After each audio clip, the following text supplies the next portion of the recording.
B correct हो जाएगा। यानी कि जो टाइफाइड डिजीज़ है वो हमारे ल्यूकोसाइटोसिस में जो कॉमनली डिसऑर्डर पाए जाते हैं वो हमारे नहीं पाए जाएंगे, वो कौन सा है, तो टाइफाइड होंगे। चलिए बात करते हैं नेक्स्ट क्वेश्चन को फ्रेंड्स। नेक्स्ट क्वेश्चन हमारा क्या कह रहा है। सो नेक्स्ट क्वेश्चन है हमारा, the disease in which WBC count is found less than normal is. जो हमारे ऐसा कौन सा डिजीज़ है जिसमें हमारे क्या है, WBC बहुत ही कम मात्रा में, नॉर्मल से बहुत ही क्या होते हैं, कम मात्रा में पाए जाते हैं। तो इनमें से कौन सा वैसा डिजीज़ है। तो फर्स्ट हमारे क्या, pyrexia infections, next one is typhoid, next one is leukaemia and last हमारा क्या है, प्रेगनेंसी। तो इनमें से कौन सा ऑप्शन करेक्ट होगा, तो क्या हो जाएंगे, ऑप्शन नंबर हमारे बी। यानी जो टाइफाइड डिजीज़ है उनमें क्या होता है, नॉर्मल वैल्यूज से क्या होते हैं, WBC काउंट जो हमारे हैं वो कम पाए जाते हैं। चलिए अब बात करते हैं नेक्स्ट क्वेश्चन की फ्रेंड्स। नेक्स्ट क्वेश्चन हमारा क्या कह रहा है। तो नेक्स्ट हमारा, function of potassium in human body is. जो हमारे बॉडी में, ह्यूमन बॉडी में जो पोटेशियम पाए जाते हैं जनरली उनके फंक्शंस क्या हैं। तो फर्स्ट हमारा क्या है, regulations of neuromuscular acceptability and the muscles contraction. Next one is glycogen formations. Next क्या है हमारा, protein synthesis and last one is all of the above. तो जनरली हमारे जो पोटेशियम हमारे वो ह्यूमन बॉडी में पाए जाते हैं उनके फंक्शंस क्या होंगे। तो क्या होगा friends, option number A correct हो जाएंगे। यानी कि regulations of neuromuscular excitability and the muscle constructions में क्या करते हैं, ये इसका फंक्शंस, इनका रोल होता है। चलिए अब बात करते हैं नॉर्मल जो हमारे सीरम पोटेशियम लेवल है। यानी कि जो नेक्स्ट हमारा क्वेश्चन क्या है, normal serum potassium level is about. यानी कि हमारे बॉडी में, ह्यूमन बॉडी में नॉर्मल सीरम पोटेशियम लेवल कितने होते हैं।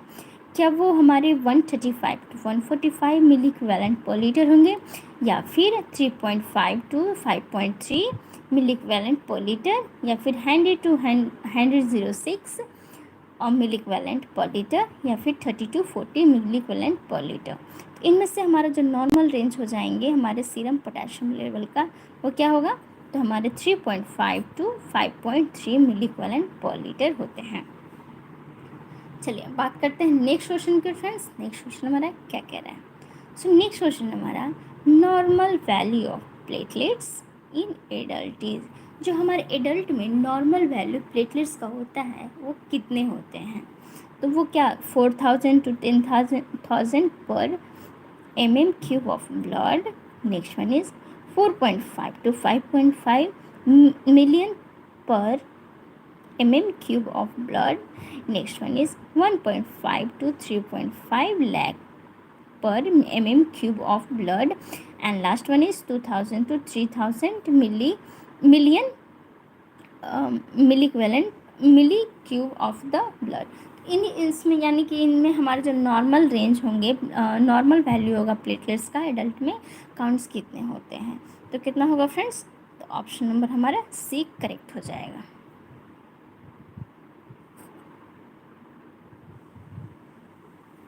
जो ऑप्शन नंबर हमारे सी है वो करेक्ट हो जाएंगे।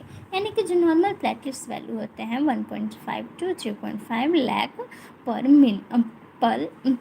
MM³ of blood is correct. चलिए इन सभी क्वेश्चन से रिगार्डिंग आपको कोई डाउट्स है तो जल्दी से कमेंट्स में पूछ लीजिएगा फ्रेंड्स। नहीं तो बढ़ते हैं हम नेक्स्ट क्वेश्चन के। नेक्स्ट क्वेश्चन हमारा क्या कह रहा है,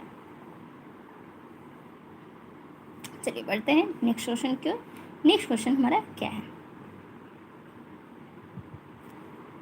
सो नेक्स्ट क्वेश्चन हमारे, which size of IV cannula is used for a standard IV fluid and clear liquid IV medications.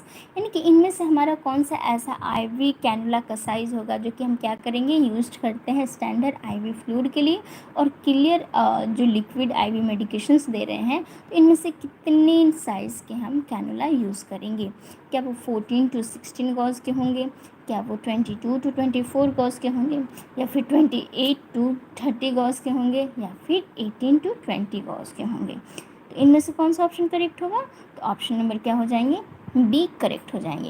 यानी कि जो हम क्लियर IV मेडिकेशंस के लिए या फिर हम फ्लूइड के लिए यूज़ करें, स्टैंडर्ड फ्लूइड के लिए, तो कितने नंबर का IV हम कैनुला यूज़ करेंगे, 22 to 24 गॉज का क्या करेंगे, IV कैनुला यूज़ करेंगे।